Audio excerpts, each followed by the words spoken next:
the New Jersey program. Dr. Miriam Schachter is going to provide an update for New Jersey.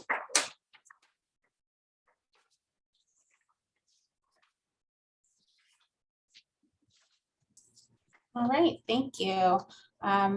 Next slide, please. So New Jersey had a law passed mandating the screening for Krabbe disease, Pompe, Gaucher, Fabry, and Niemann-Pick.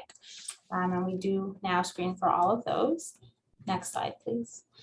So we began screening for those disorders as well as mucopolysaccharidosis type 1, MPS 1, in July of 2019. We utilize reagents from PerkinElmer. Right now we use their Neo-LSD kit, and we run the assay on a Waters tandem mass spec. Next slide, please.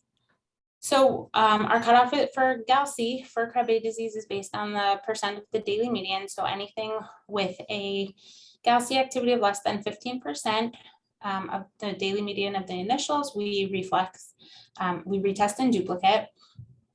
And initially, we had been doing sequencing on all of these as well. Any specimen that where the retest value is now less than 11%, that was reported out as screen positive. Anything above that was screen negative. So our referral process is that, our referral process was and always was based solely off of enzyme activity. I'll talk about sequencing in a minute, but that did not play into our algorithm in terms of whether we were reporting this to follow up or not. And follow up was to have the baby referred to a geneticist who coordinated with the baby's PCP to have the baby seen by a geneticist. Next slide, please. So this is an example of what our report looked like. We had both our main report and then we had a supplemental report with sequencing. Because sequencing was more of a additional information, like I said, we were always referring out based solely on enzyme activity, and then the sequencing would come along with it as additional information. We did need to pause our sequencing due to COVID and staffing levels and maintaining operations, and we have not yet been able to restart our sequencing yet, but that is something that we are looking forward to doing in the future. Next slide, please. So in the past 3 years, we've screened just under 300,000 newborns. We've had 85 infants referred with low GALC enzyme activity, and we have not had any cases of infantile Krabbe disease. We have had 8 presumed late onset Krabbe. Again, not as far as I know. I don't know much information with that in terms of if any of are symptomatic or not, or if it's solely a laboratory-based diagnosis.